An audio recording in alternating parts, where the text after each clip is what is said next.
before? Like a road? Be behind Grateful Dead all summer. Band sounds good.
Welcome again to the annual Parkland High School Athletic Awards Ceremony. Tonight we will recognize our scholar athletes, local scholarship winners, and the Dale Zimmerman Male and Female Athlete of the Year. This year our team's accomplishments were many. EPC champions, 10. Girls and boys tennis, girls and boys soccer, girls volleyball, boys cross country, girls and boys track and field.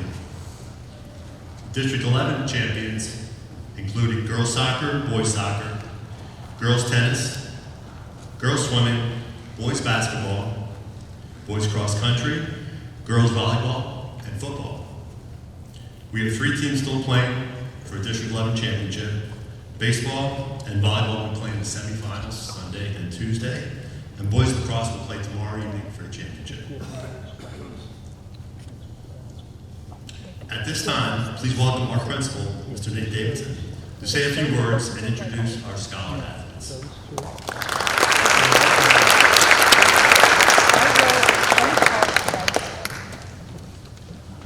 Thank you, Mr. Dreisbach. Good afternoon, student athletes, parents, family, and friends. It's my honor to recognize Parkland's 2022-2023 scholar athletes.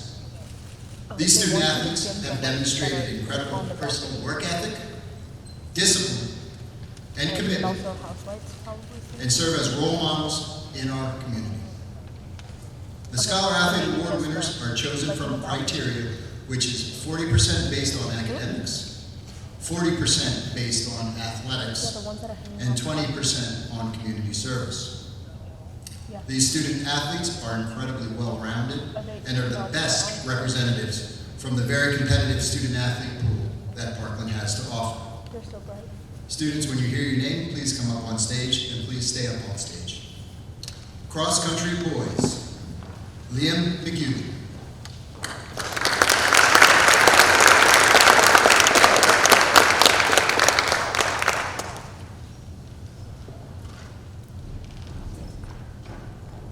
Cross country girls, Elena Wenger.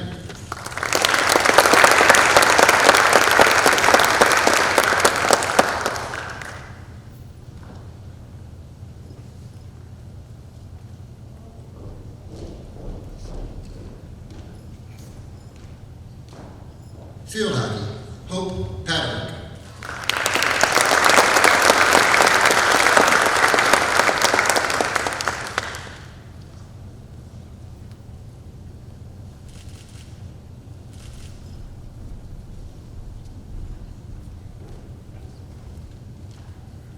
Football, Jack Harrison.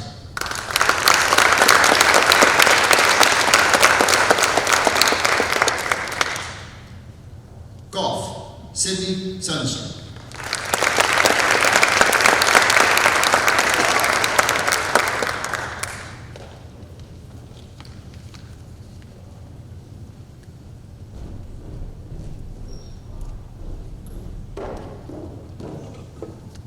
Boys soccer, Owen Laminas.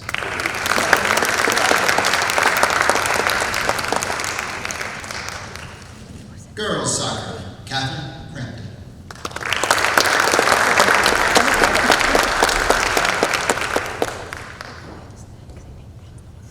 Girls tennis, Anshika Gupta.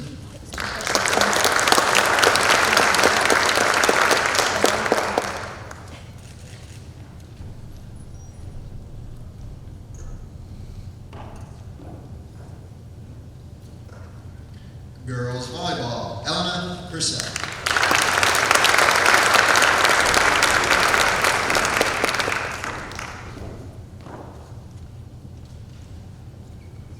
Boys basketball, Matthew Red.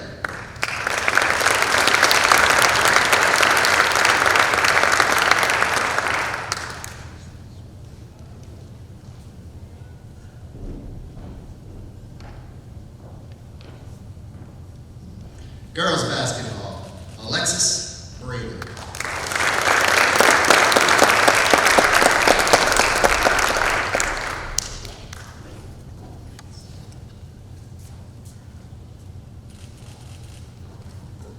Cheerleading, Samantha Sanchez.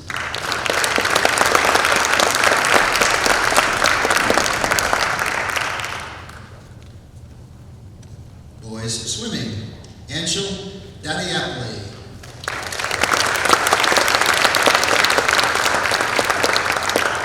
Girls swimming, Natasha Goldman.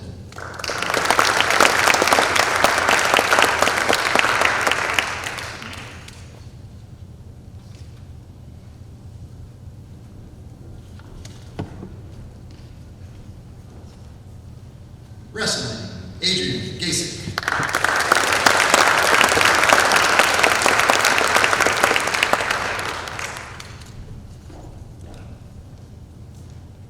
Baseball, Dominic Medler.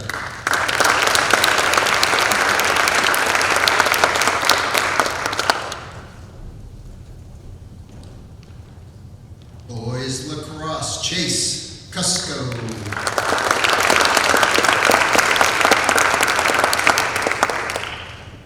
Girls lacrosse, Hannah Carr.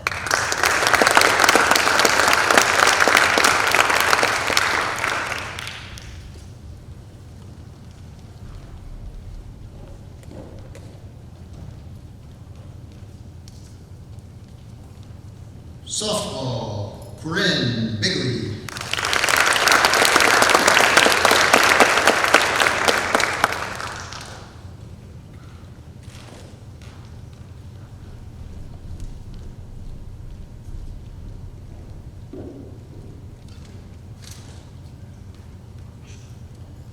Boys track and field, Andrew Hill.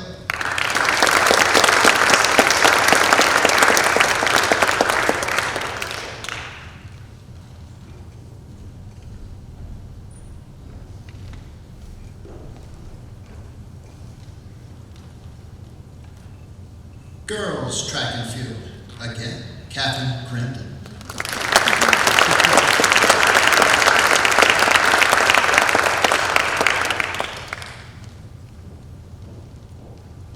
Boys tennis, Lucas Lee.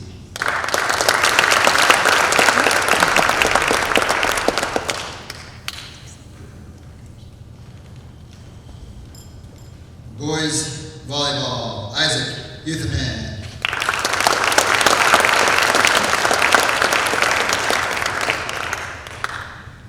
In addition, 2 of these outstanding student athletes earned even greater distinction by being named the Eastern Pennsylvania Conference Scholar Athletes for their respective sports. If each of these student athletes would step forward when their name is called. Girls volleyball, Elena Purcell.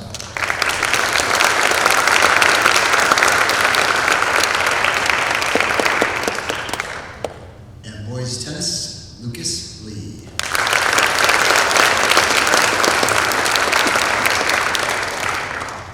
Congratulations to each one of you for being recognized as the Eastern PA Conference Scholar Athlete.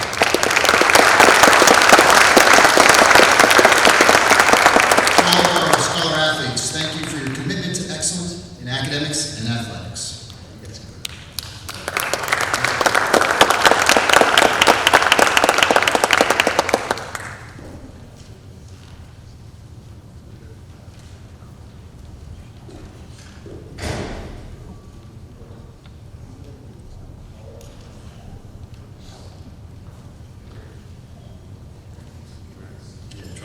go.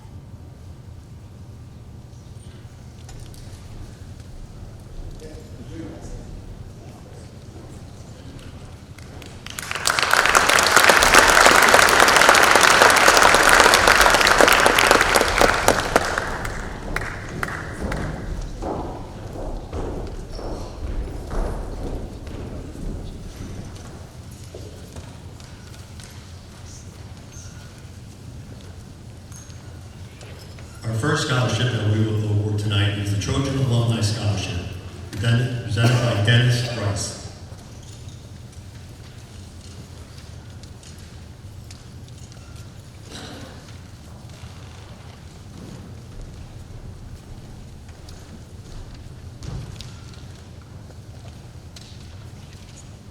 Thank you, Mr. Dryspot.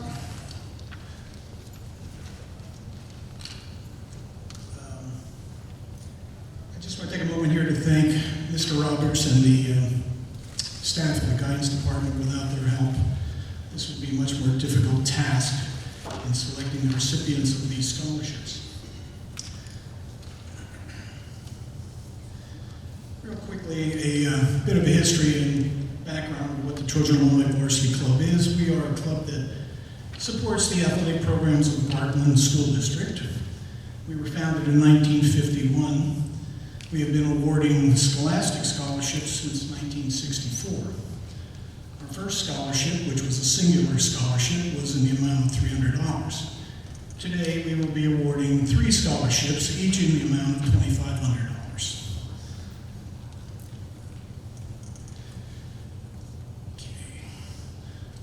Our first scholarship is in the name of Art Haldeman, who was the initial president of our organization. And that is traditionally given out to a male athlete.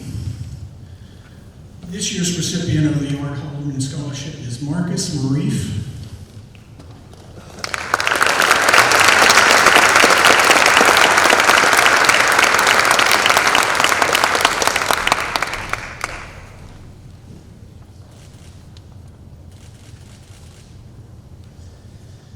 The next scholarship, which is the second oldest scholarship that's been awarded, is the Marilyn Burkhart Scholarship. This year's recipient is Ashley Settle.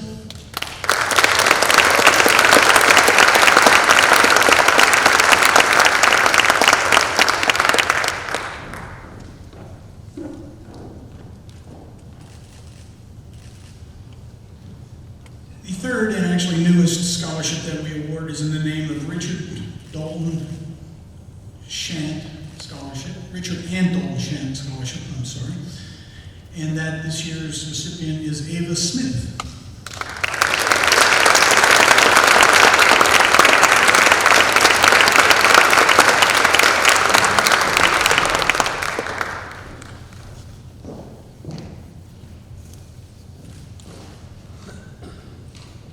Just a little bit, if you have any interest in learning more about our organization, feel free to visit our Facebook or web page, and also feel free to join our club.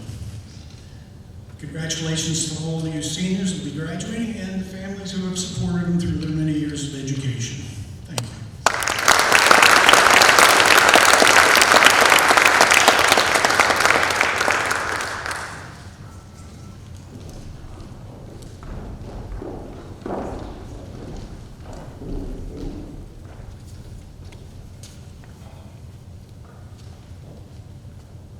Our next scholarship is the Sandy Riley Scholarship, presented by Pat Carl.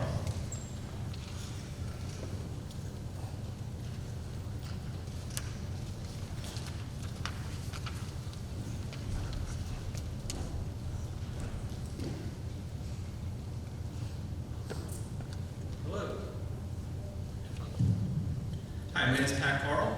I'm the president of the Schnecksel Playground Association and a proud graduate of Parkland High School in 1989.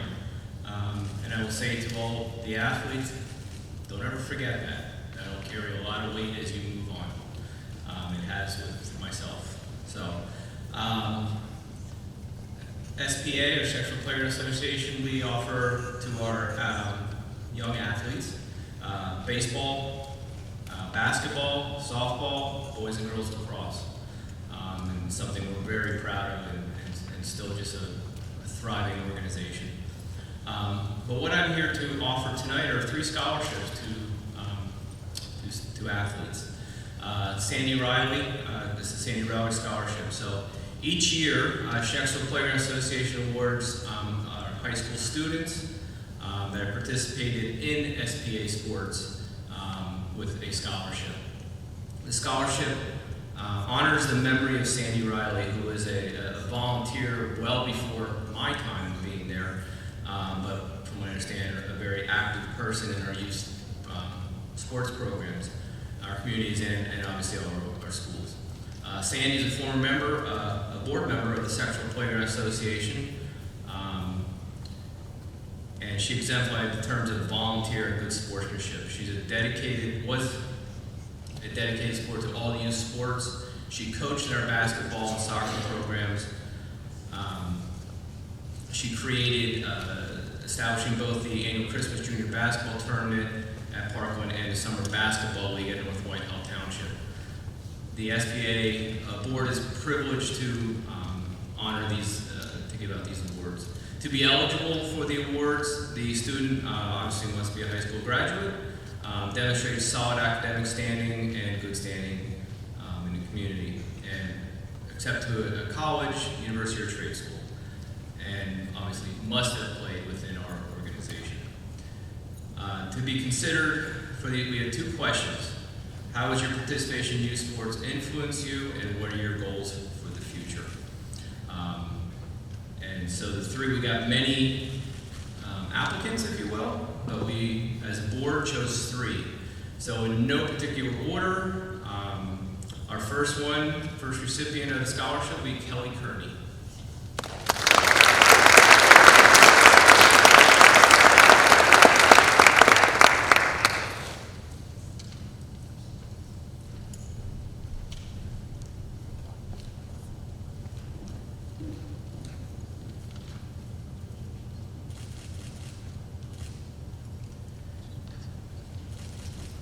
And our second recipient of scholarship, or $1,000 scholarship, I don't know if I mentioned that, Benjamin Bauman.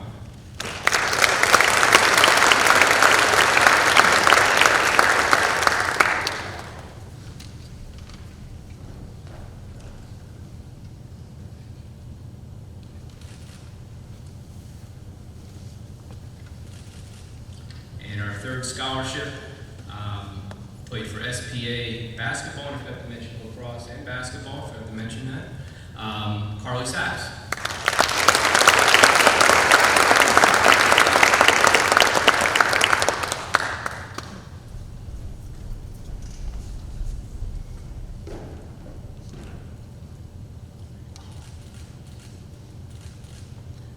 Congratulations to all our award winners, and congratulations to all you.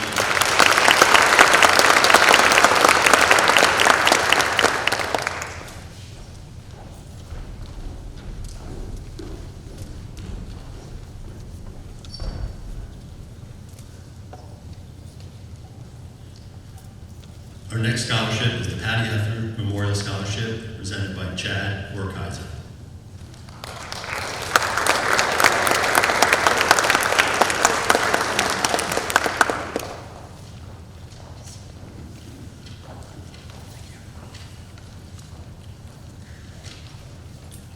Patty Hefner was an incredible coach and a great leader off the court. She won 4 state titles, 2 as a high school player at Deera, 1 as a coach at Catasauqua, and 1 here in 2006, Parkland. The scholarship is given out to a person that embodies all the traits that Patty had. So it's one of the hardest workers that we have. Everything that she's done, persevered through injury over the last 2 years. She was a great leader, always positive. Her comments were always insightful and team-oriented. An incredible, fierce competitor. In 23 seasons as a basketball coach, she's one of the best on-the-ball defenders that I've ever seen.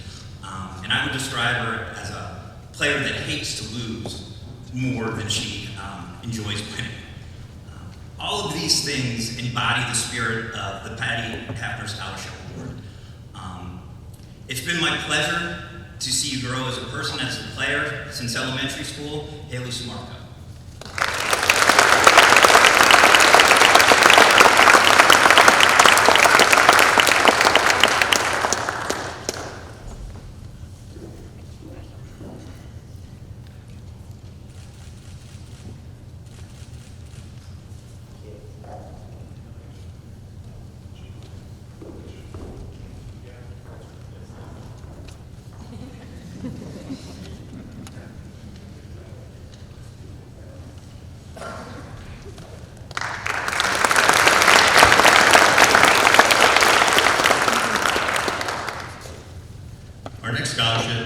KEO Steward Leader Scholarship, presented by Coach Steve Ott.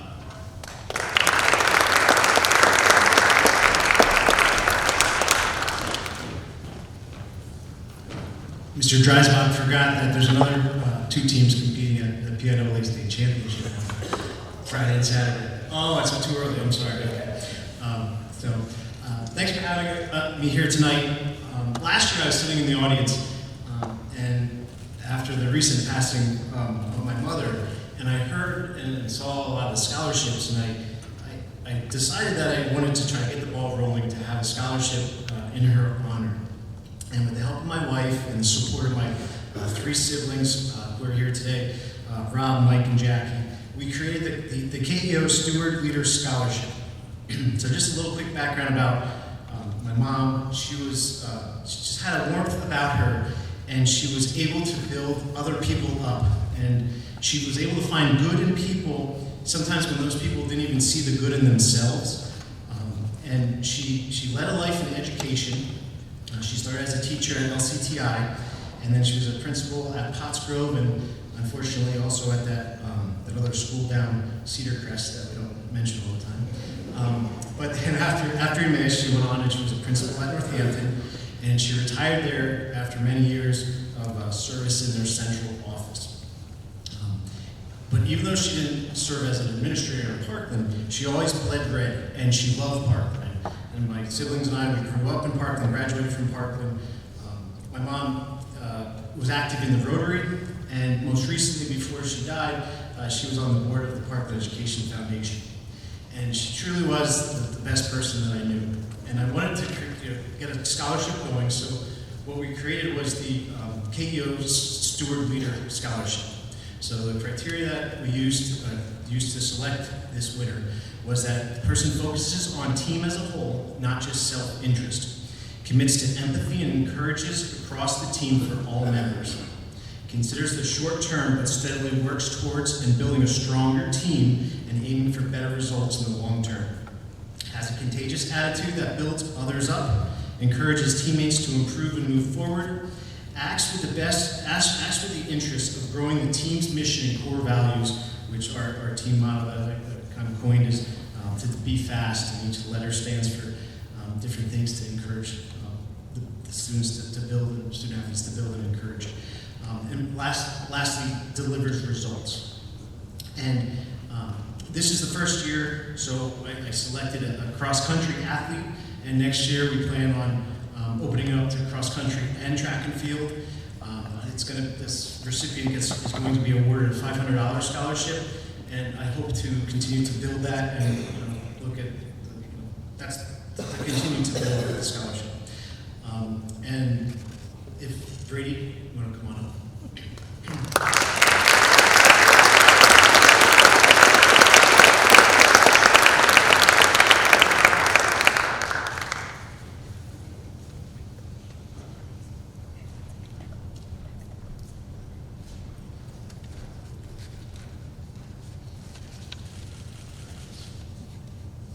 And I just want to say a couple words real quick about Brady. So Brady demonstrates the qualities that I talked about. And I know because of those qualities, he's going to find success in life. And that's the big goal, right? To be successful in life. As a competitor, he never shied away from anything, any challenge that we've had. And he encouraged his teammates and helped to build them up. And we've had a very successful cross-country and track together. And Brady's a big part of that. And definitely, he's an asset that's going to be hard to replace next year.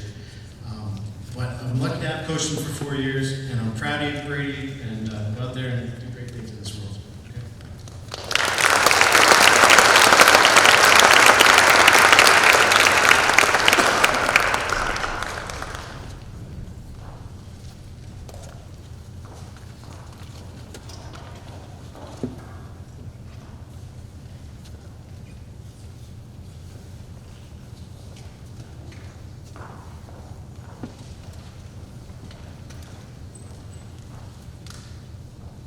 Next, we have the SPYA Richard Latham Memorial Fund Scholarship.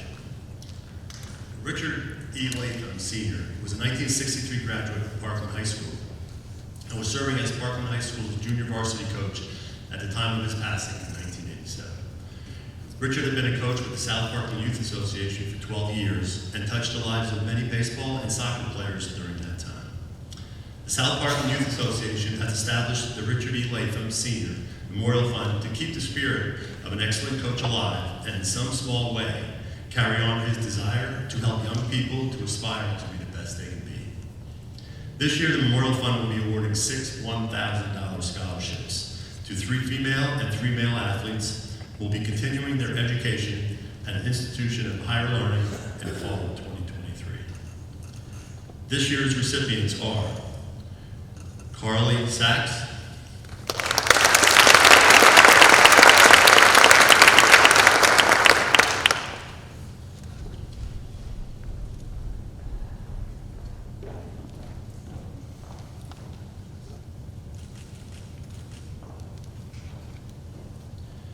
Michael Oliver,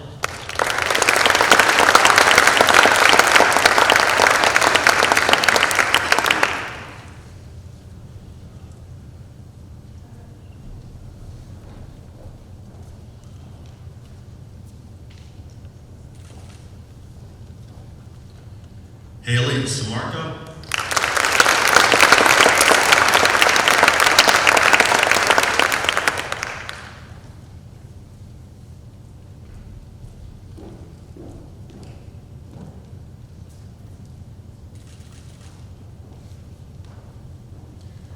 Xander Province,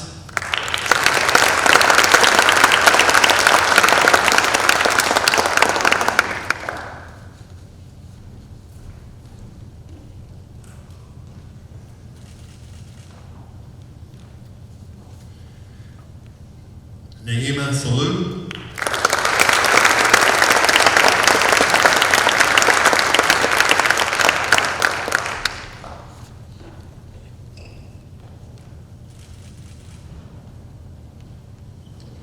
and Brady Phillips.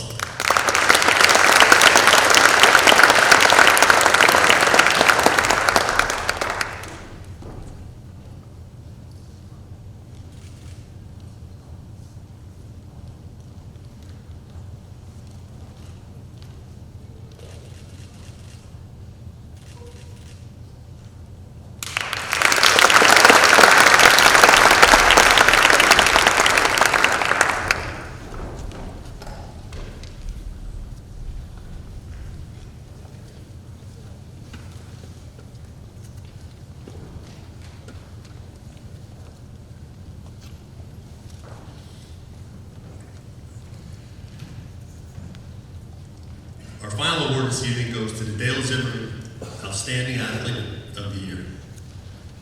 Dale Zimmerman was the Director of Athletics here at Parkland from 1975 through 1988.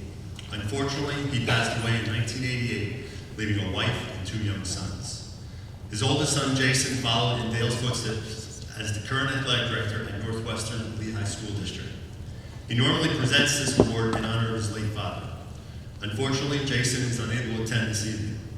In his absence, I am honored to be able to represent the Zimmerman family in presenting the Dale Zimmerman Memorial Male and Female Athlete of the Year award to 2 deserving senior athletes.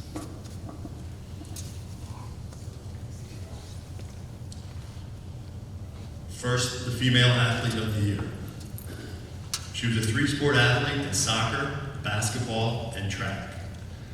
In soccer, a 4-year letter winner, captain this past year, 23 career goals and 12 assists. Member of 4 East Penn Conference championship teams and 3 District 11 champions. In basketball, she was a 3-year letter winner, captain this past year, and a District 11 champion in her junior year. In track, she's a state qualifier in the 4x100, relay team, and long jump. Coach Ott and 26 other athletes will be going to Shippensburg this weekend to compete in the state tournament.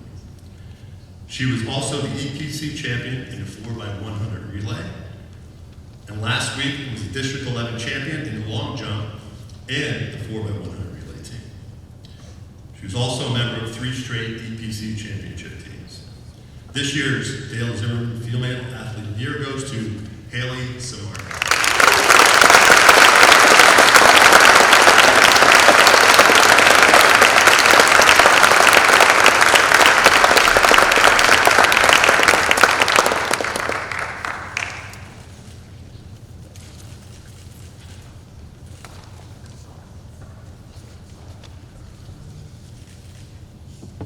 And now, our male athlete of the year. He was a two-sport athlete in football and track, a 3-year starter in both football and track.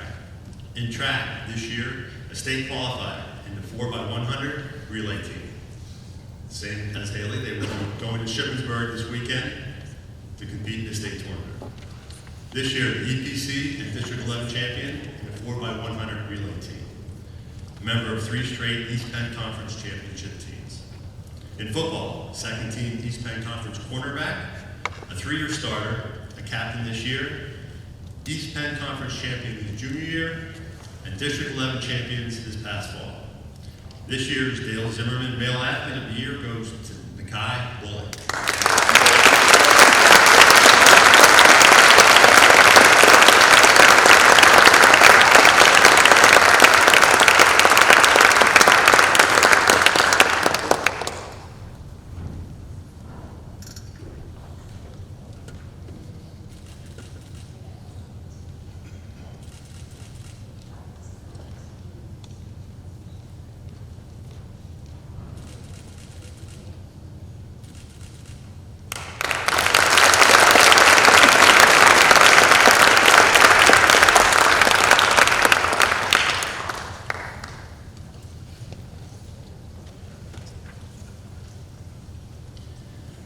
Again, congratulations to all of our scholar athletes and scholarship winners. We wish you continued success as you begin the next phase of your life. Thank you everyone for attending. Have a safe and enjoyable summer. Thank you.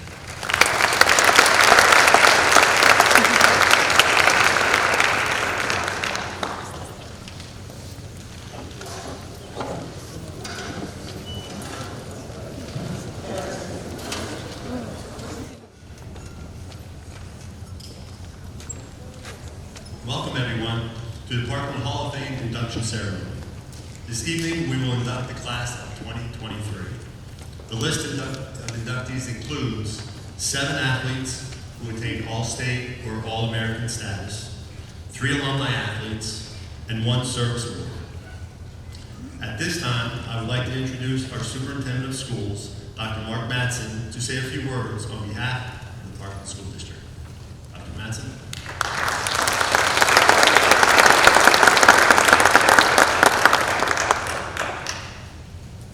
Good evening, everyone, and welcome. It is my pleasure to congratulate all of our 2023 Hall of Fame inductees. On behalf of the Parkland School District, the School Board of Directors, administration, and our community, thank you for your dedication and commitment to Parkland athletics. We are gathered here to honor you and your athletic accomplishments. I took a few minutes a while back to just walk the gym, to look at some of the prior inductees, award winners, team accomplishments. The history is rich and very impressive. Whether it was a team or a championship, an individual honor, to be mentioned for athletic accomplishments in Parkland is quite a special treat. I certainly know that as a former competitor and coach against some of these teams and some of these athletes. As each of you are here today, you know there are no shortcuts to success. Our Hall of Fame inductees consistently demonstrate discipline, hard work, commitment, and sacrifice. Parkland has a strong, rich tradition in athletics. To be honored with this accomplishment is truly an honor. You have inspired us. You competed. There's no hiding in athletics. Although the crowds, spectators, and even family may see the results, you know the work put in to get to those results. To achieve success took a dedication that calls for you to do the work when no one else is watching. As legendary coach John Wooden once said, it's the little details that are vital, little things that make big things happen. You made big things happen through your efforts. Once again, congratulations to you and your family and your friends. You have made the Parkland community very proud. Thank you.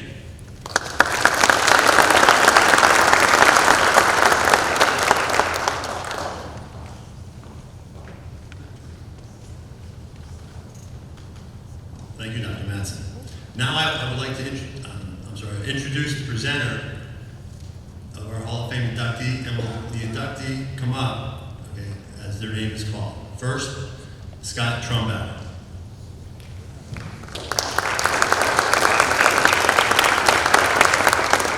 We're not going in the order that the program sets, just so everybody knows, just to keep everybody on their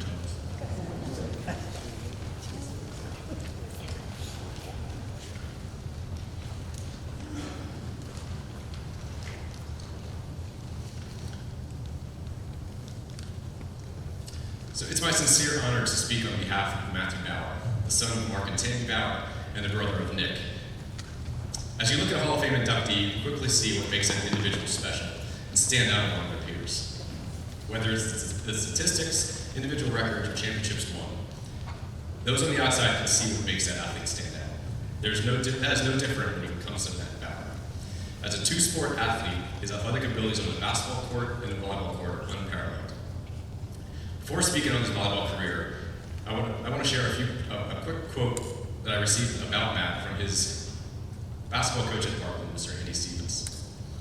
I loved coaching Matt. He was a pleasure to coach and helped guide us to a league and district championships his senior year. He was a quiet leader who always competed at the highest level at practice and games. He consistently pushed his teammates to be better, which ultimately led to our team's success. Quiet leader. Those two words sum up Matt's personality and playing style perfectly. But you may be asking me, how does that translate into championship settings and competitions where verbal communications is so vital? Matt's reply would probably be a soft-spoken, I don't know, it just does. But as a coach, I can attest that leaders like Matt are few and far between. The 2001 season saw Matt burst on the volleyball scene after spending his first 2 seasons within the JV program. That year, Matt was a huge contributor to the East Bend Conference Championship runner-up team and the District 11 championship team, qualified for the state tournament, eventually losing to the number 2 team in the state in the first round. While the medals earned and successes were noteworthy, the most remarkable part of Matt's season was that he was asked to completely change his position the last 3 weeks of the season as we battled some COVID issues within the team. Before the postseason began, the coaching staff was thinking on how to handle the change. Without hesitation, the coaching staff concluded that Matt was our guy. No doubt about it, no second guessing. When we asked for his thoughts, his reply was, as you can imagine, from this quiet leader, sure. Not only did Matt accept this role on the team, but he thrived in it, leading the team offensively in numerous matches on the way to district gold. In the 6 postseason matches, Matt led the team in hitting percentage and was second in blocks, and this was on a team with 3 first-team All-League players, including the league MVP.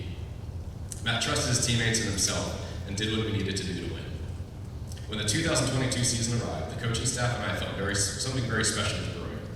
Matt was back on the court in his 3rd different position, which is not something your average volleyball player can do.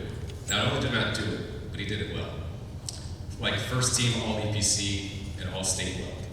He was thrown in the limelight as an outside hitter and primary passer, both positions that either make or break your team. The added pressure is nothing to Matt. He was in the top 3 on the team in every offensive category. The team finished 21-3, avenging losses to Whitehall and Mays with wins in the postseason on their way to EPC Gold and District Silver. Matt's defining moment came very late in his career, when he scored the final point in one of the most memorable sets I've had the pleasure of coaching. It was the PIAA 3A tournament quarterfinals against the number 1 team in the state and number 5 team in the country, Central Alvin. The team was a juggernaut. They were 72-0 in sets during match play, including the state tournament. Behind Matt's quiet leadership and strong will, the Trojans shocked the state while handing Central Alvin their first loss, a 25-19 beatdown. I can vividly remember Matt's set-winning swing as it crossed the net and bounced off the defender's arm in the crowd. In typical Matt fashion, the emotions of the moment were handled with class, though it might have included an additional fist bump or verbal celebration, but I'll have to look back at the video to confirm. At any time the 2022 season is mentioned, I will never forget that play. It's the first that I described. A year since leaving the halls of Parkland, Matt's been flourishing at Penn State University and can be found in the stands at basketball and volleyball games when he's in the area.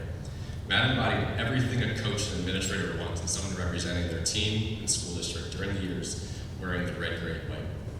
It's my distinct honor to say, Matt Bauer, welcome to the Parkland Athletics Hall of Fame.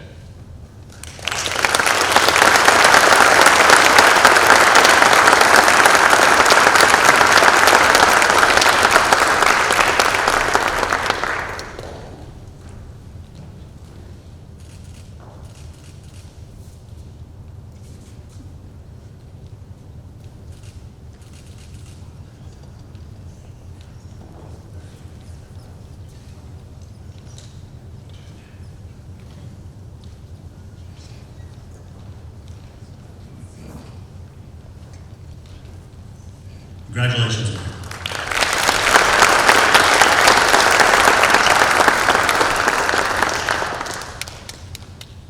Our next presenter is Rich Fatson.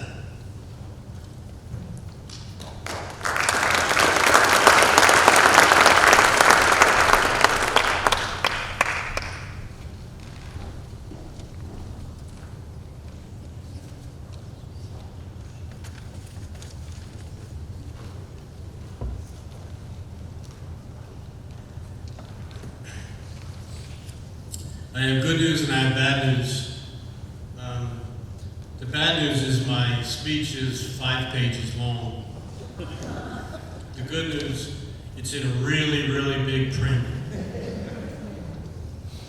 I am honored to introduce Mindy Sikowski Eastlake to the 2023 Parkland Wall of Fame. In the next few minutes, I think Bill said 3 exact, I will share the many accomplishments she has achieved, but for now, I would like to tell you what comes to my mind when I think of Mindy.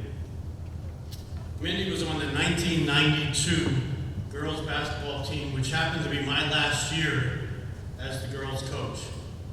When I was making the transition to the boys program, I was aware that it would be different. Size, strength, probably less coachable, etc.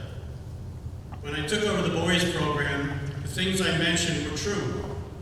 But what Mindy set as a standard for her teammates and what I compared the boys players to was her toughness, her intensity, her willingness to do whatever was necessary to win and to make her teammates better.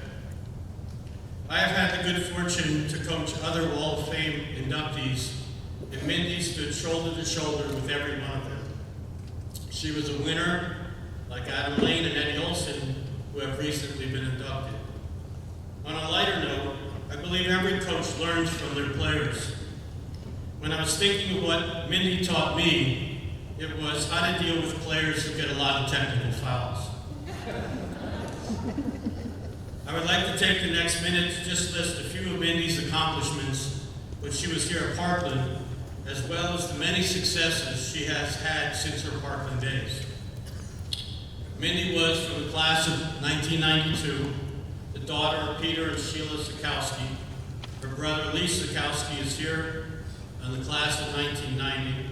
She's married to Brian Eastlake, who just mentioned that the reason she took the job she has is because he was teaching there. They've been married for 18 years. She has 2 daughters, Carolina and Sarah, 15 and 14. And I'll mention that I did notice that they're following her in her mother's footsteps in regards to their athletic successes.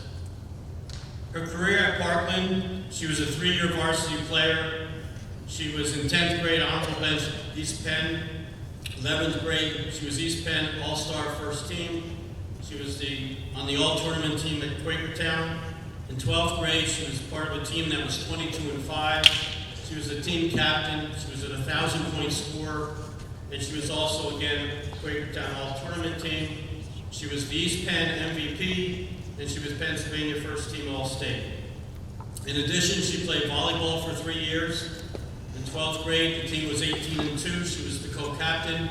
She was first team East Penn Conference, first team District 11, and second team All-State.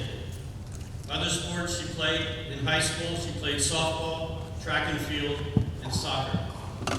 As I mentioned, I've had the honor of in introducing past inductees, and one common thread is that they were all multiple sport athletes. After graduating from Parkland High School, she went to college to NYU, played basketball for 4 years. Her overall record from 1992 to 96 was 92 wins and 19 losses. All 4 years, her team qualified for the Division III NCAA tournament. In her 92-93 year, she was the freshman NYU Freshman Female Athlete of the Year. In 93-94, she was honorable mention all-conference selection. In 94-95, they reached the Sweet 16 in the Division III NCAA tournament. In 95-96, they reached the Final Four. They were first place in their conference. She was honorable mention All-UAA, co-MVP of NYU's basketball team, and NYU Women's Student Athlete of the Year.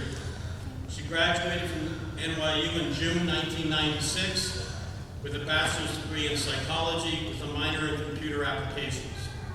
She continued her education at Kutztown University as a graduate assistant with the athletic department as an academic support coordinator. She graduated from Kutztown in May 2001 with 2 master's degrees, a master's in secondary school counseling and a master's in student affairs. I gotta find page 3. In the summer of 2001, she moved to Fredericksburg, Virginia, where she started her career as a high school counselor and has been there, part of the public school system, for the past 22 years. During the past 22 years, she has coached multiple sports to continue her love and passion of sports, but to also be a positive role model and inspiration to her players, passing forward what was given to her. In addition, she has volunteered and coached her daughters in the sports they have played, and as I mentioned, based on recent posts I've seen, they are following in her footsteps. It has been over 30 years since I had the privilege of coaching Mindy. I know it's hard to believe that I'm that old, but that's the fact. During that time, I would hear or read about her journey and always smile knowing she was doing so well. In conclusion, I don't know where I heard this or read it, but a coach was asked if his team and the year was a success.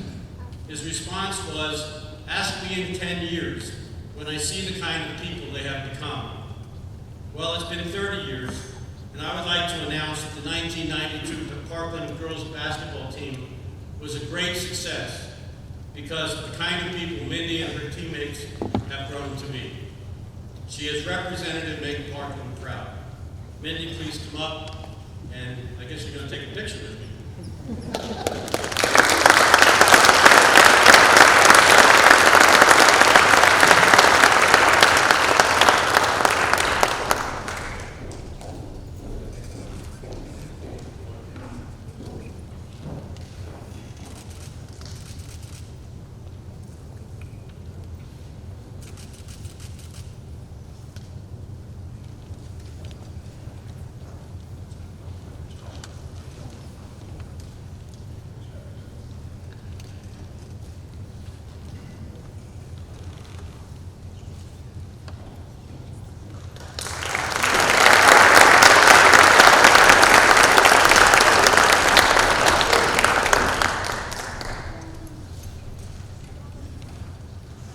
Our next presenter is Mike Krause.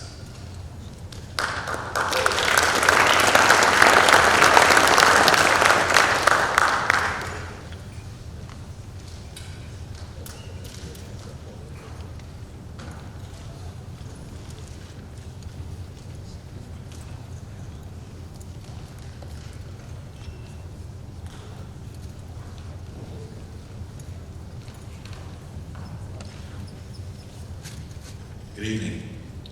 This is a very special place. Mindy, I remember when you were hitting the ball for Parkland back in '92, and you could hit the ball pretty well. And it's interesting because tonight we're going to honor some people that could do the same. I'd like to start, and to avoid being redundant, is share with you, we have 3 outstanding young ladies that are getting inducted tonight, and what they accomplished collectively really stands out. And when you, in sport, you base everything on leadership, and your seniors should be your leaders. Well, Ava Adamson, Eleanor Purcell, and Scarlett Jago epitomize leadership in a sport of volleyball. Ladies, I'm going to ask you to stand and turn around and face these fine people so they can identify what you've accomplished. Do not be deceived by that soft exposure of those smiles and the pretty outfits. It is deception. These young ladies, when they got on the court in this past season, finished with a record of 24-1. In our 16 league competitions, they went undefeated in sets. Not one team was able to take a game from this group under their leadership. They were 16-0 That's 16 sweeps in league play. We also have the opportunity, with the support of our athletic department, to participate in season tournaments. We have the opportunity to go to State College, which is a center point to allow teams from the West to come up, and we get an opportunity to play against some of the best teams from the western part of the state. You can look at those three ladies and call them State College Invitational champions. With 8 teams that were in the top 10 in the state in their respective classes, defeating them. And then we hosted the Parkland Invitational, multi-state invitational. The number 5 team from Long Island, their number 3 team from Western New York, and then state champions from New Jersey. These 3 fine young ladies, champions of the Parkland Invitational. Through league play, East Penn Conference West Division, champions. East Penn Conference, champions. District 11, champions. PIAA Final Four. Number 8 in the USA Today Region 2 ranking, which consists of 6 states on the East Coast. What they did is they created the 9th consecutive District 11 championship. That was the 9th consecutive PIAA Final Four. They peaked as number 1 team in the state of Pennsylvania during the regular season by the Coaches Association. In the postseason play, when you're playing the best teams, their leadership got our program the 100th postseason victory, and the record of our postseason is 101-12. Scarlett and Elna, since their freshman year, they've won 3 division championships, 3 East Penn Conference championships. We could have had 4, but the COVID year wasn't posted. 4 district championships, 4 PIAA semifinals, and 1 state championship participation. Their freshman year, they're part of a 10-year undefeated home streak. The sad part of it, we lost. Those 3 pretty girls, they lost. 10 years. They lost. So there's a defining moment where we said we can look at this and decide, is this who you're going to be? Or who are you going to become? Since October 17th of 2019, under their leadership, even as underclassmen, our home streak now of undefeated competitions is at 31 over the course of 4 seasons. And our league streak now is back to 51 consecutive victories. That's leadership. I'm going to talk a little bit about them individually, but ladies and gentlemen, it was my honor and our coaching staff's honor to work with these 3 outstanding young ladies, Ava, Scarlett, and Elna.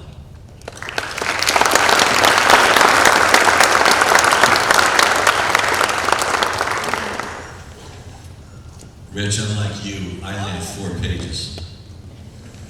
Size 6 font, single spaced. Ava Adamson, I imagine in your high school career, you relocate. And you relocate to Parkland. Now, suburban Philadelphia, you got to come up to Parkland. And your junior year, you missed tryouts because of just getting registration time before the season starts. So she wasn't able to make tryouts as a transfer student in moving into the new district. Her junior year of high school, one of the most difficult times, and it's here at Parkland. 750 people in her class, pretty easy to get along. But I heard she was a pretty good volleyball player. You do your little research and you find out what's this kid about. She played club volleyball, she also played high school volleyball. But it wasn't important to me yet to find out about what she was as a volleyball player. It was about who she was as a person. So as time progressed over the course of the season, I reached out to her instructors, her teachers, and all I would get was, she's a really nice girl, a great kid, wonderful. And trying to find out, the word was she's a really good volleyball player. But what's important is what kind of person she was. And I had all these nice things. Unfortunately, they were wrong. The superlatives weren't enough. A wonderful human being. Coming into a program that we've had the success, she had to fit in. She had to earn her stripes. And it was hard. Because it's supposed to be hard. What you accomplish has no value unless it's hard and challenging. So what did she become? Well, at the end of this year, her first year that she could play for Parkland, learning about what it was to be a representative of this institution. First team East Penn Conference All-Star. First team District 11, 4A class All-Star. Morning Call, all area first team. Lehigh Valley Live, all area first team. All-State in the 4A classification. Max Preps, Pennsylvania Player of the Week. So we want to find, well, you got these accolades, but the person, her first rivalry, that green and yellow team, as Coach Ott refers to down at Cedar Crest. They're talking, and we're not listening. We go against an ace. 47% of her swings were kills. A really good night would be about 33%. She put herself in a position that's predictable and everybody can defend against. What stood out about this young lady is the power she generates. We got in the postseason against Plymouth Whitemarsh. And we can say this now because the girl turned out okay. But Ava is known for her hard swinging ability.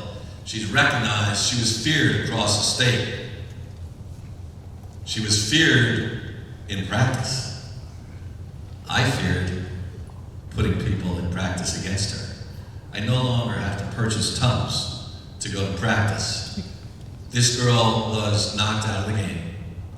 She was over the sideline and her offense fell apart. The girl was in the wrong position. And the force that Ava hit. Every day of practice, I'd come to the gym and I'd hope and pray that we'd leave with the same number of kids on their feet as we entered. Because she had the force that put them on the floor. In the state of Pennsylvania, in the PIAA playoffs, there were two girls in the entire state of Pennsylvania with 370 or more kills. Ava Adamson was one of those two. In a position that everybody can predict against and to defend. Her power, her attitude, her humility, all fell into the concept of team. The reality of our program is that she's a great teammate and even greater human being.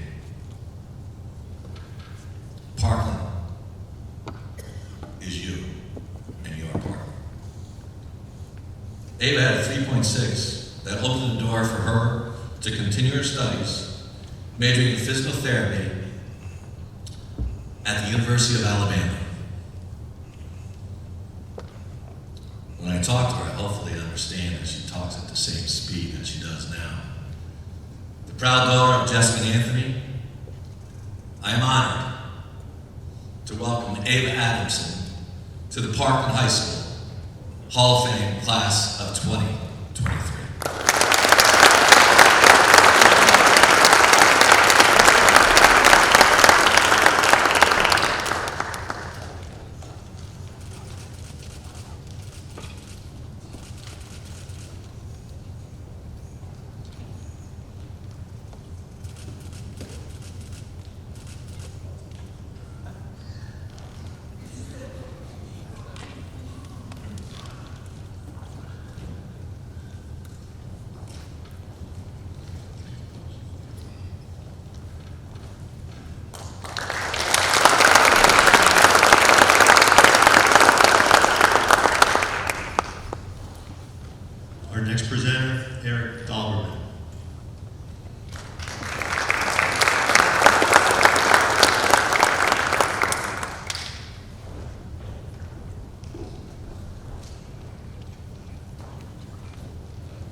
Good evening. Unfortunately, Coach Muntzman was not able to be here tonight. He actually had to attend another ceremony for his son, so I'm honored to step in to read you his words, and it seems like it's common practice to talk about how long or how short this is, so one page, one side, all caps. That's right. Griffin made the transition from soccer to football in his sophomore year. In the beginning, I'm sure he had his doubts about what he had gotten into, and his head was spinning, experiencing high school football for the first time. Griffin continued to improve on the field as a junior, but also became a bigger part of the team off the field throughout the season.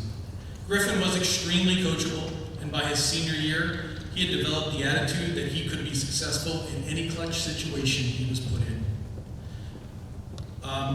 It was a great feeling as a coach knowing the other team would be starting on their own 20 after the kickoff, or that we had a chance for a long field goal from pretty much anywhere on the field. Honestly, without Griff, we would not have won a district title. I'll say it again. Honestly, without Griff, we would not have won a district title, in Coach Muntzman's words. That's a powerful sentence, and he deserves all of that. From 2022, Griffin had 57 touchbacks on kickoffs. He averaged 35.5 yards per punt. He was 56 of 57 on extra points. He was 10 of 13 on field goals with a long of 43 yards. He was nationally ranked by the Coles Kicking Camp. He was a first-team All-State selection for both the PA Football Writers Poll and PA Football Coaches Poll. He was a first-team EPC kicker and punter. He will attend Millersville University. Congratulations, Griff, from the entire Parkland football program. Well deserved. Congratulations.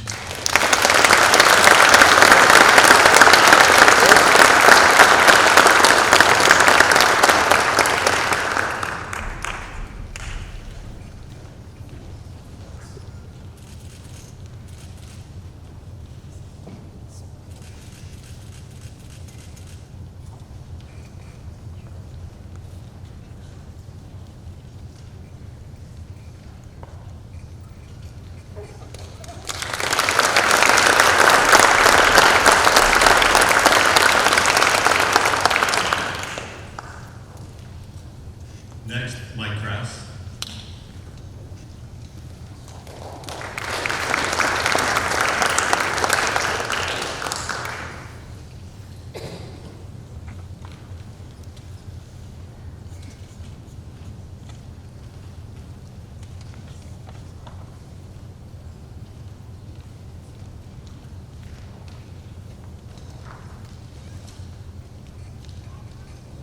When you are in 8th grade, the choices you make, one of the most defining choices is where you're going to spend your high school years.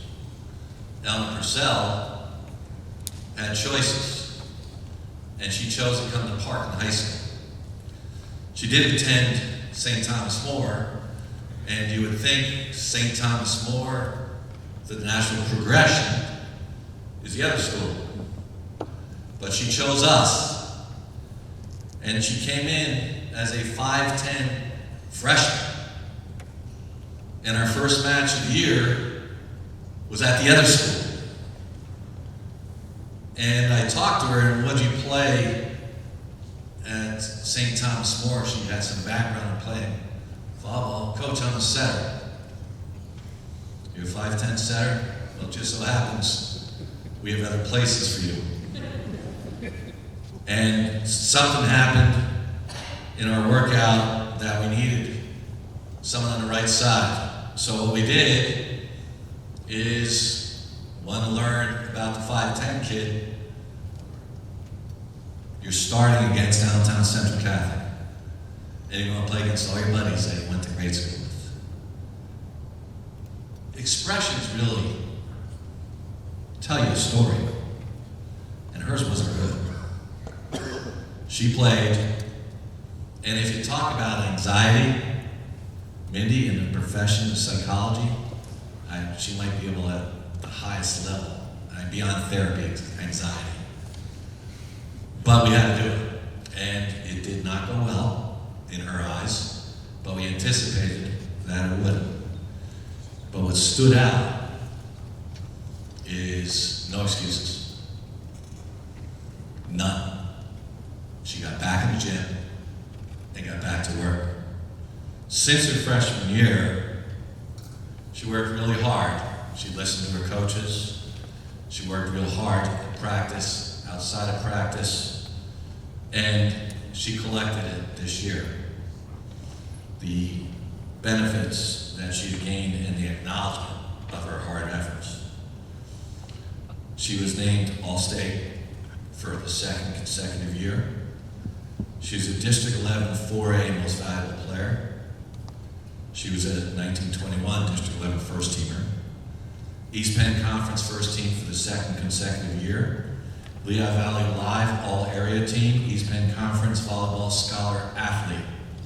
Morning Call, Player of the Year. Max Preps, Pennsylvania, Player of the Year. Volleyball Magazine, Dream Team of the Week. That's a national magazine. Dream Team of the Week of all players across the country. She is American Volleyball Coaches Association Region 2 All-Star. There were only 4 girls in the state of Pennsylvania selected to that team. Ellen was one of them. As a middle hitter, 90% of her hitting attempts were in play. Learning from what she did at Central Catholic, she became a very cerebral player who recognized the opponent's defenses and developed a game to provide answers to exploit their defenses. She finished her career with 708 kills, 324 this season, a career best 88 blocks. As a middle hitter, one of them has to serve in a rotation. It's not a very pleasant thing to watch these middle hitters serve. It's a requirement. However, Elna served at an 89%, almost 90% accuracy with serve, and played defense, and was a very good defender. We were very comfortable with what she did. This year, with her efforts, her learning, and her hard work, she ended up hitting .433. The best in the state of Pennsylvania. The best in the entire state.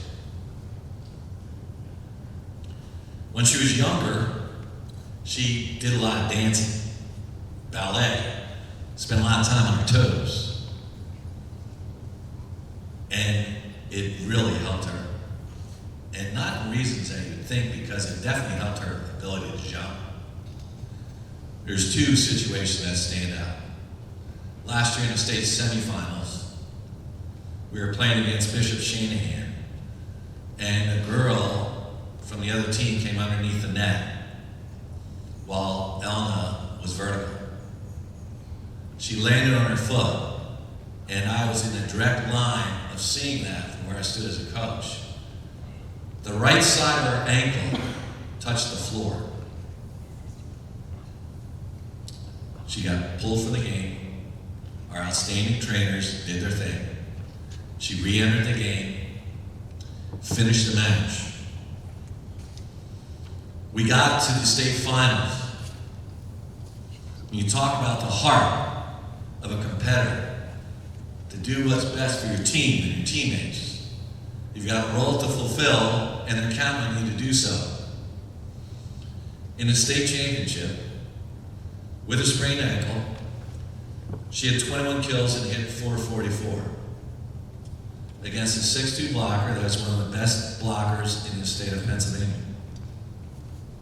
After the match, the opposing coach came up to me and said, "Your middle hitter really jumps. She played really well." Said our middle hitter was jumping 6 inches less than she normally does, but her heart was jumping about 10 feet higher. She moves forward to her senior year.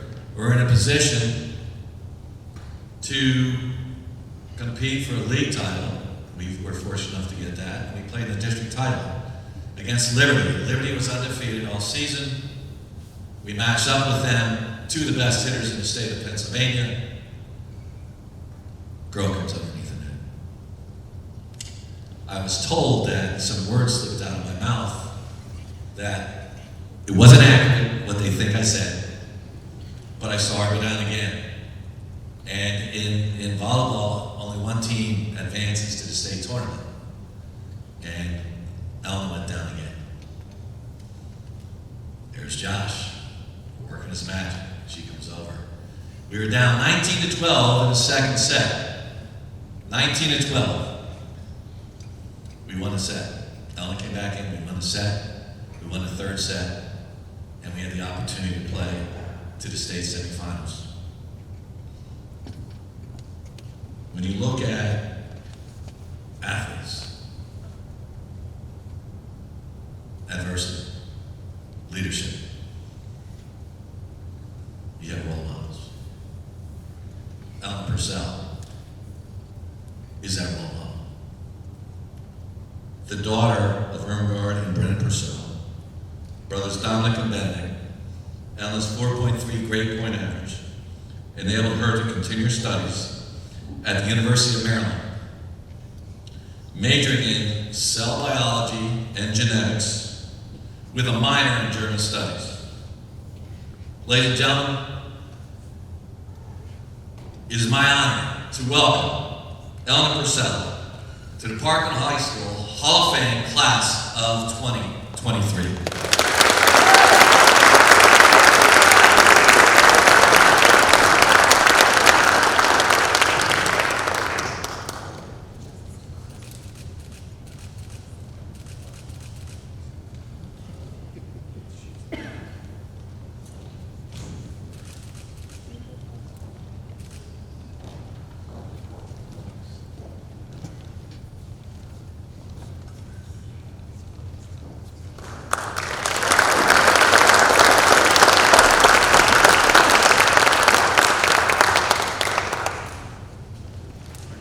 Our next presenter is Al Haddad.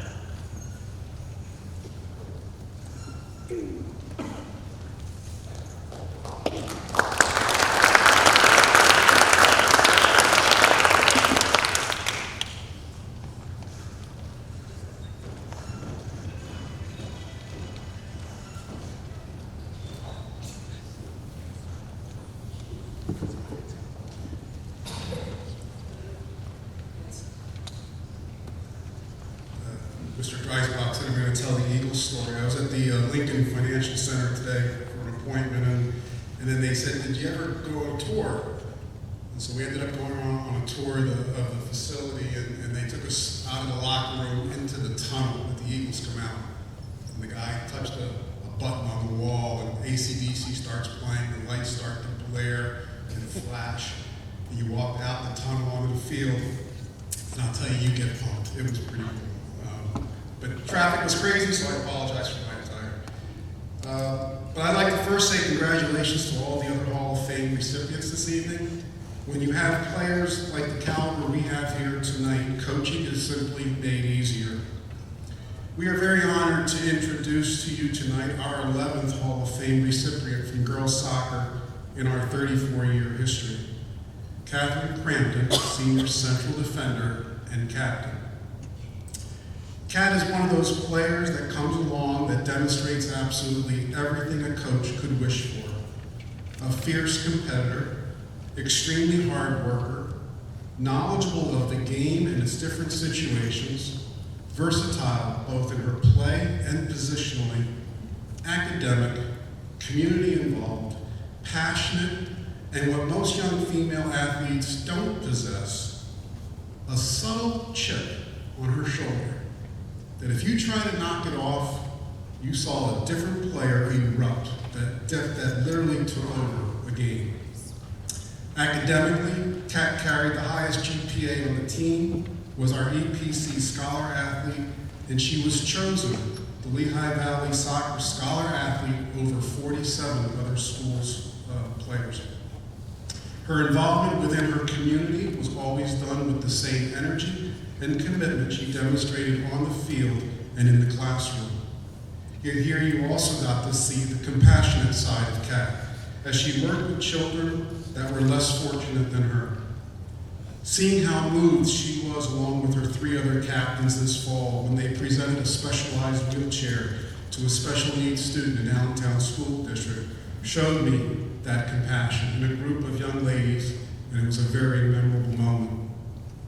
Kat reminded me that her freshman year, during tryouts, we had her on the bubble between JV and varsity. She recalled me telling her in the final activity in tryouts, I needed to see something more. What the more was for her to determine. What turned out to become her favorite exercise over her career, Kat demolished players, leaving us no doubt whatsoever that this was a varsity soccer player. As a player in her senior year, Kat was the EPC first team All-Star, All-State, and the top vote getter for the league's MVP. Kat played center back, and never in my 18 years here did we have a center back that was so dangerous offensively. In her senior year, Kat scored 10 goals as she was asked to do what most female players don't excel at, and that's heading a soccer ball. Kat relished in that opportunity and had 15 goals and 4 assists in her 4-year career. Over the years, as coaches, we always wonder, how are we going to replace these special players? And lo and behold, a young player shows up that takes advantage of the opportunity to fill that void. As a coach, I'm hopeful that we can replace Kat, the student, the person, the player. As a realist, it might be longer than I hoped. Kat will continue her academic and soccer career at DeSales University, the daughter of George and Lena, ladies and gentlemen, Catherine Kramer.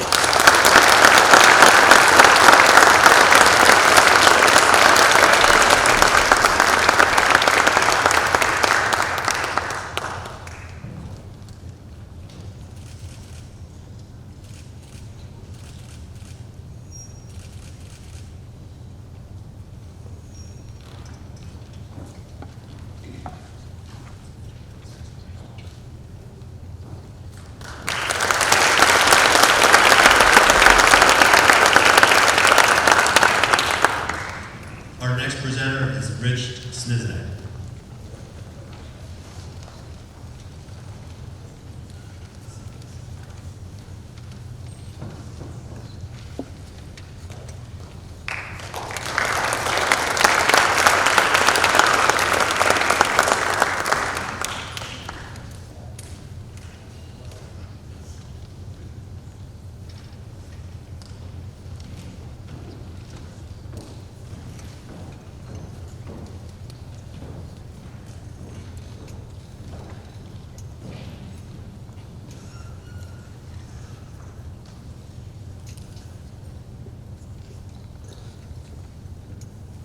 Good evening, and congratulations to all the Hall of Fame inductees and their families on this special recognition.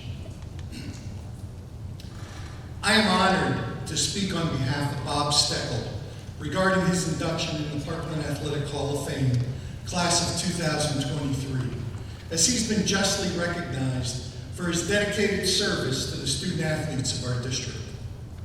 Bob is a graduate of Parkland High School, class of 1971.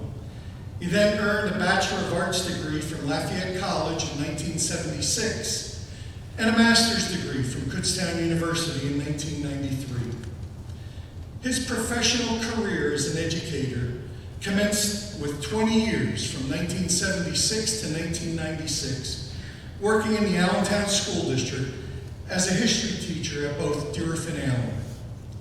In 1996, he came home to his alma mater and served the students at Parkland High School as a history instructor until his retirement in 2011. He spent 35 years in the classroom and left a profound impact on his students. Students, teachers, administrators, and parents will confirm, by all accounts, Bob was an outstanding professional educator and coach. No teacher or coach exemplified more the thoughts of our late President, Theodore Roosevelt, as he wrote, people do not care how much you know until they know how much you care. Bob exhibited great care, compassion, and concern for all his students, including his student athletes. His adeptness at building relationships with young people, young and old, separates himself from his peers. My wife and I had the good fortune to be associated with Bob since 1977, as he was her favorite teacher at Deerfield High School, and he was also my assistant football coach while we were students at Deerfield. In 1990, Bob and I taught on the same 9th grade team at Allen High School. As a young educator, I had the good fortune to see him teach, meet with him, and learn from him daily. And by his example, he demonstrated for me how people first follow the person, then the plan. In 1994 through 2000, Bob served as the football statistician for Parkland varsity football games. In 1996, he began coaching in Parkland, volunteering to help with our junior high program. In 1999, when our new high school opened, the school district initiated a middle school football program. Bob served as the first head coach of this new program. I can recall approaching Bob in 1998 after the school district approved a new middle school program and requested him to be the head coach. I believe from all my previous experiences with him, he would be a perfect fit for a program in its infancy. When I confronted Bob with this request, his modest and humble approach to life came to the forefront. And he stated, "Coach, I don't want to be the head middle school coach. I'm happy coaching the 9th grade program with Barry Surge." Well, after much discussion and persuasion, Bob finally consented.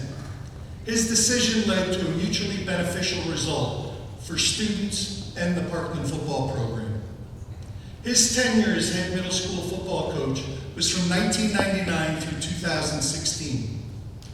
In 2016, selfless as he is, Bob believed it was important for some of his younger assistants to understand the responsibility of being a head coach. Since 2016, he has continued to volunteer as an assistant coach with the middle school program, and his primary rationale for doing so was twofold.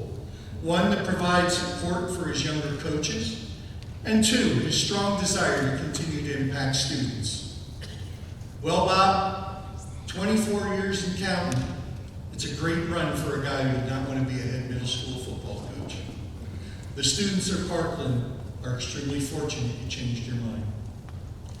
Bob's outstanding legacy in working with our student athletes in middle school football was crafted by his extensive knowledge of developing football players and his understanding that middle school football, it's not about the X's and the O's. It's more about the Jimmies and the Joes.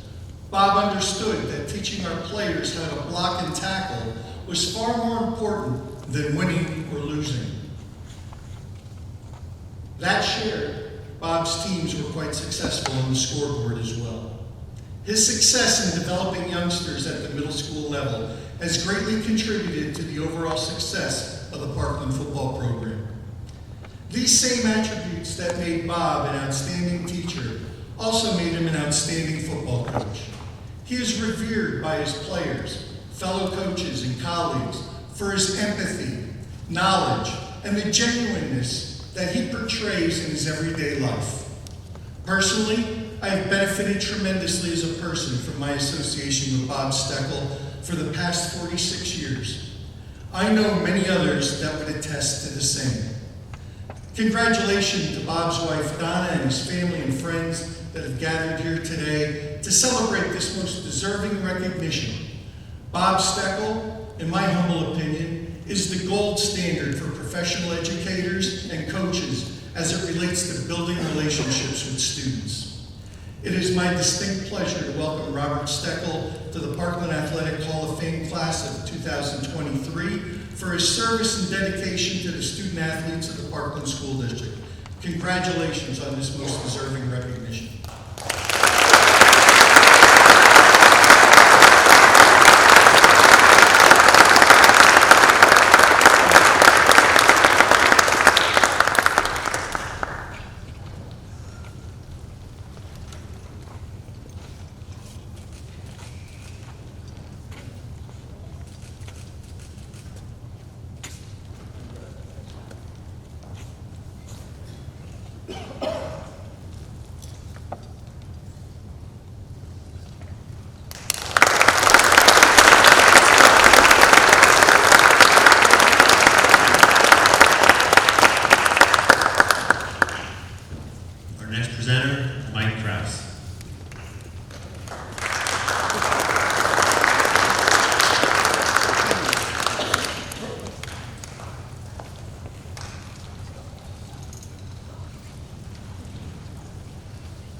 see a little 5th or 6th grader running around the gym, think about little rugrats running around and go along, but this little rugrat kept on coming back.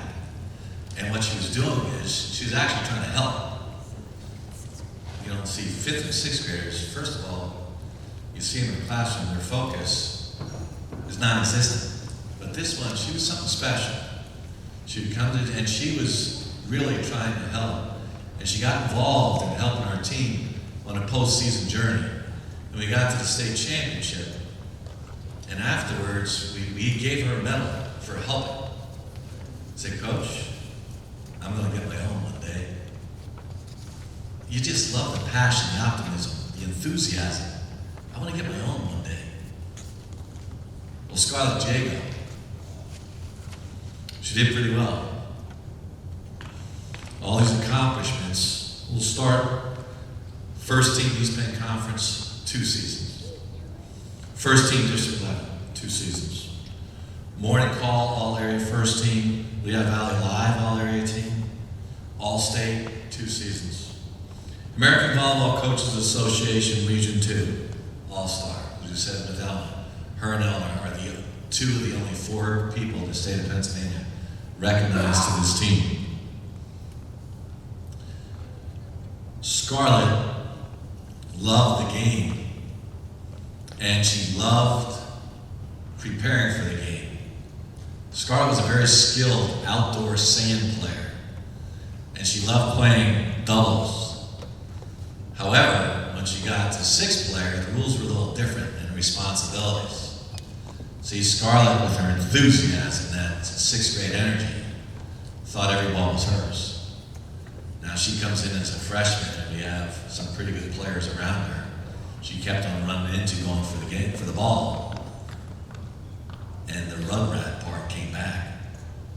I said, Scarlett, you gotta understand positions and learning about positions. Okay, Coach, let's go back. Scarlett didn't learn. Scarlett, okay, we're talking here, you gotta learn. Next situation, Scarlett doesn't learn. And you know what you do when kids don't learn? Take away their opportunity. Come over here and watch and then see if you learn. Next time out, Scarlett learned. Because she wanted to be on the court. Not only did she want to be on the court, she wanted to deny everybody their opportunities to score. In volleyball, there's 2 ways, 2 components you deal with. You want to be the person that can score points for Parkland, or deny your opponent's opportunity to score points for Parkland. And that's critical, because this girl ended up playing in 372 sets in her career. That's 4th all time of any athlete that we had participate in Parkland volleyball. Serving from the end line, she loved to serve with aggression, but there's always a risk. And to be really good, you have to serve with speed and location and find where the ball belongs, or you're not going to serve, you're not going to help the team. In Scarlett's 4 years, she served 1,215 serves at a 94.3% accuracy. 94.3%. That's unheard of. But Scarlett did it. That passion. Her freshman season, her sophomore year, she was an outside hitter. Going into her junior year, we had our libero graduate. That's a specialist, a person that just loves to play defense, pass serves, and no credit position, none, no glory. You get no recognition. The only people that identify you doing a good job is coaches. The ones coaching you and the ones that are coaching against you. The girl she replaced set a school record. First person ever to have over 1,000 career digs. And Scarlett wanted the job. So she became our libero. She could play at the net, but she became our libero. Her excellent work ethic, her love to challenge the opponent's best hitters. She loved competing against the best teams. This year in the East Penn Conference Championship against Liberty, at this time, Liberty and us us, we're 2 of the top 6 teams in the state of Pennsylvania. Liberty has yet to lose. And Liberty was telling everybody about it. We don't talk, we play. In the East Penn Conference Championship, 2 outside hitters, both excellent, 2 of the best hitters in the state. Scarlett had 27 digs. 27 digs in 3 sets. She denied Liberty 27 points. You only need 25 to win a set. She took away 27 points, averaged 9%, and that helped us be able to call Parkland Girls Volleyball 2022 East Penn Conference champions. Her instincts and her challenge, her passion, she loves to play. She can actually tell where a hitter across the net is going to deliver the ball before the hitter identifies where they're going with the ball. Scarlett Jago now is a career digs leader at Parkland High School. She finished with 1,185 career digs, smashing the career record in digs. Her 464 digs this year, #1 in the state of Pennsylvania. Nobody was better at her position as a libero than, ladies and gentlemen, Scarlett Jago, the daughter of Jeff and Tina, brother Ben, sister Mia. Her 4.35 grade point average allows her to continue her studies at Trinity College, where she will major in English. Scarlett will continue her volleyball career playing for the Bantams. I was afraid I was going to say Batman, but we got Bantams. Ladies and gentlemen, it is my distinct honor to welcome Scarlett Jago to the Parkland Hall of Fame class of 2023.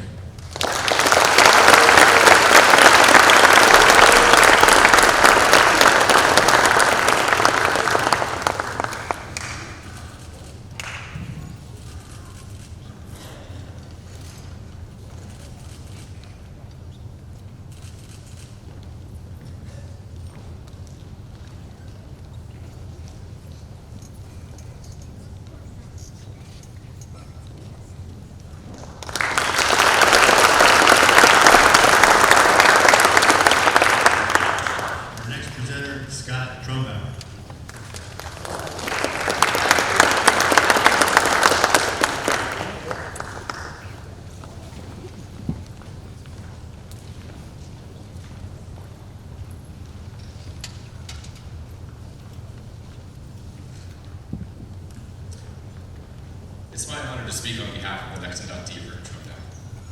The husband of Sue recently celebrated their 50th wedding anniversary. Proud father of Kelly, her husband Kai, and equally proud grandfather of Jack, Emma, and Finn, and my uncle. Over the years, I've heard hundreds of stories about his playing time and growing up seeing pictures, all black and white, hanging on the walls in the basement. His stories have always filled with detail and being able to reiterate the exact score, base runners, and pitch count behind every picture, story, and news clipping. Rick's athletic story begins in 1967, his sophomore year. That winter, he played for the basketball team, hitting a buzzer beater in one of his first games, while also being ejected against Bagger for a flagrant foul. He'll tell you, though, that's where his basketball accolades ended. He continued to play basketball his junior and senior years, but a severe back injury in a game hampered his hoops career. Fortunately, the baseball diamond is where Rick made his mark. In the spring of '67, he played on the varsity baseball team for legendary coach Robert Wilson. The season included one pitching start against Northwestern before the injury slowed him down. The team ended 8-6. At the conclusion of the season, the Pittsburgh Pirates expressed interest in having him work out for them. Moving to his junior year in 1968, Rick really started to draw attention from other major league teams. In his 5 starts, he went 4-1. In his first 5 starts, he went 4-1, including a one-hitter against Northwestern. The team played a total of 12 games that year, finishing 9-3. As a quick comparison, today's teams play between 25 and 30 games a season, so comparing statistics between these generations is nearly impossible. Of the 12 games that season, Rick pitched in 11, earning a 7-3 record. Ironically, the one game he didn't pitch, May 1st, 1968, against Salisbury, was the most noteworthy. The team won 20-8. He played first base and went 5 for 5 at the plate. While going 5 for 5 is noteworthy on its own, he tied it then and possibly still standing national record of 4 consecutive triples.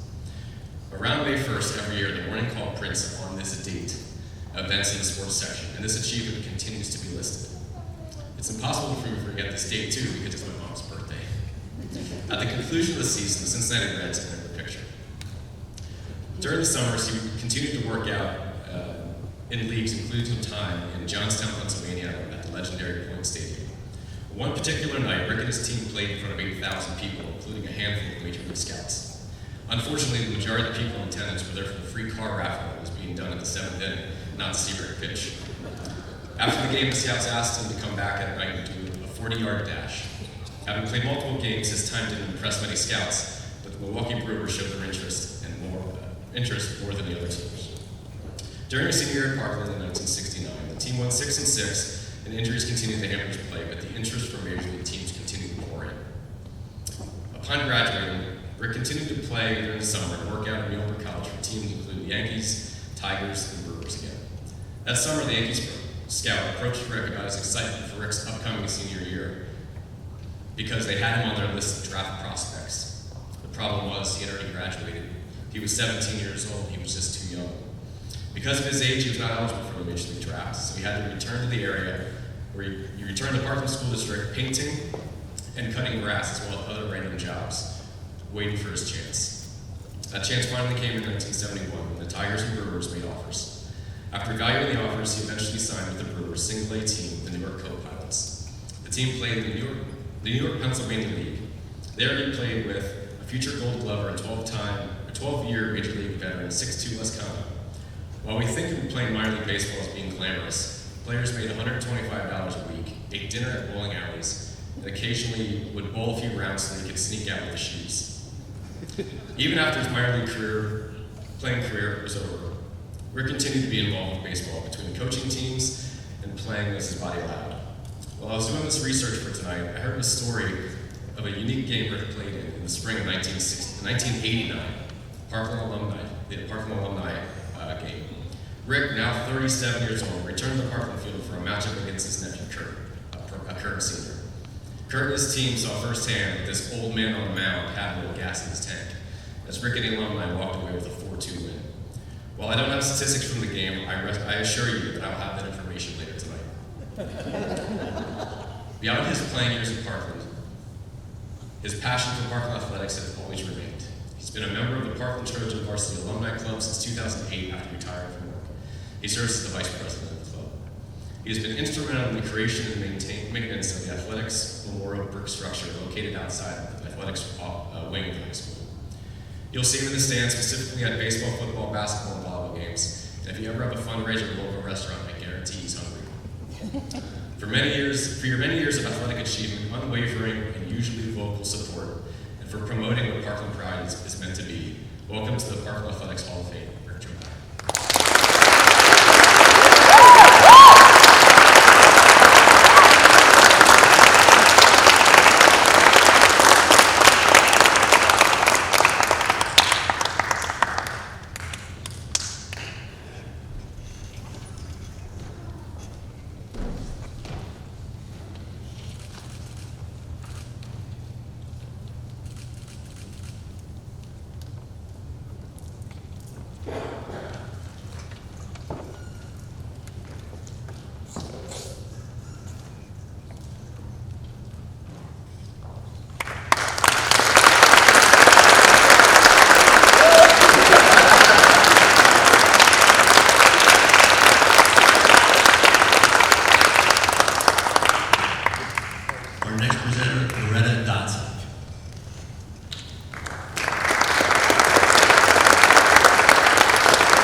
Good evening. Congratulations to all the other recipients inducted into the Hall of Fame today. Tonight, I am honored to present Matt Gillette, the first male distance runner to be inducted into the Parkland Hall of Fame. Matt is a 2009 graduate of Parkland High School. During his high school career of running, he was a 5-time individual district champion. He was a 3-time state medalist. He was a leader, captain of the team, and he really developed a great bond with his fellow teammates. After graduating from high school, he went to Shippensburg and had a stellar career there. He was a 6-time All-American, a 2-time NCAA national champion on the distance medley relay team. After college, he came back and he served 2 years on my coaching staff. The boys really enjoyed having him around, and it was interesting to hear Matt's side of being a runner on the team and a coach on the team. It was really eye-opening to him. He served for 2 years, then he went back to Shippensburg to earn his MBA. And it seemed no matter whether he was running high school or college, the bigger the race, the better Matt performed. But he was not content on living the glory days of high school and college accomplishments. Matt has continued to compete at the highest level while working a full-time job. Matt is a 5-time winner of the Run for the Diamonds 9-mile race, which is one of the oldest races in the country. And as the title states, you are running for diamonds. By winning 5 times, Matt has won 5 diamonds. And how cool is it to be able to present your future bride a diamond ring with a diamond that you had earned from it? That's really special. In 2016, Matt was one of 214 men who qualified for the 2016 USATF Men's Olympic Marathon Trials. One of 214 men. Matt's qualification for the Olympic trials was not a surprise to my coaching staff, as we predicted it when he was a freshman in college. I was once told, you're coaching high school runners, you're not training them for the Olympics. Well, a coach should always be looking out for their runners and hope and dream for them to achieve the highest level. Last year, Matt and friends planned a trip to Scotland. And it just so happened in their plans, they realized that there were several races, a marathon and other shorter distances. So they decided that they would all jump in and run. And on this trip, Matt was traveling with high school teammate Dr. David Strauss and a college teammate, Wade. So they talked with Matt about what his goals were for the race, and his goals were to finish in the top 5. The ultimate goal was to qualify for the Olympic Marathon Trials to be held in 2024. Well, mission accomplished. Matt not only won the race, but he qualified for the 2024 Olympic trials, marathon trials. And during that race, I know David and Matt were following Matt along the course, biking along with him, and they knew at mile 22 that he was on pace, but he still had another 4 miles to go. And everybody lined the streets up, the vacation crew lined the streets up and were cheering for him. And I'm told the last mile he ran in a sub 5-minute pace. That's after running 25 miles. And when he qualified in 2016, just to give you an idea, he qualified under the standard, the half marathon, and that time that he ran was 64 minutes. That's an average of 4 minutes and 55 seconds for a half marathon.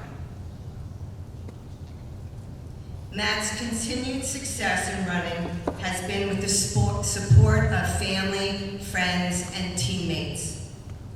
his parents Tom and Joanne Gillette, his brother Jonathan, sister Amanda, grandparents, aunts, uncles, Jim and Andy, his in-laws Dave and Kathleen Kerr, and his wife Lindsay and daughter Emma. And I must say, during Matt's career, he developed a special bond with his teammates, and I'm happy and proud that they continue to be teammates for life. They support each other, not only in running, but whatever is happening in their lives. Many are here tonight to celebrate Matt's recognition. Congratulations, Matt. We are so proud of you.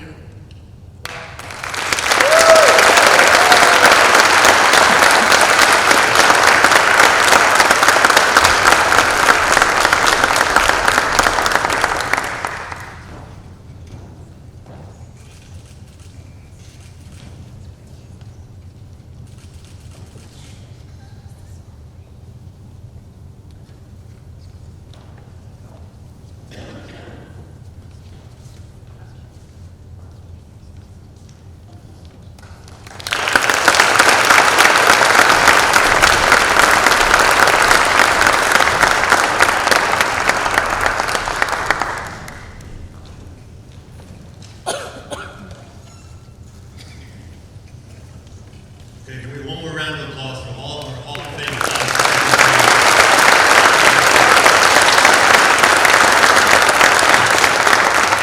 As you have seen, each individual honoree has been given a lifetime gold card and for free admission to all Parkland High School athletic events. And the plaque that you see this evening will also hang in the main gym.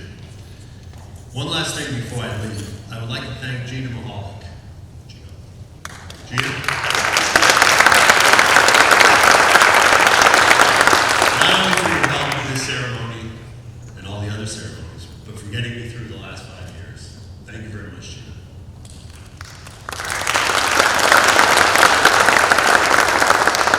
Again, thank you to our presenters, and congratulations again to our Hall of Fame inductees. If all of the inductees could come up here, and we'll take a picture of everybody together, then you can hang out here and take as many pictures as you like with your family and friends. Thank you again, and have a safe and enjoyable summer.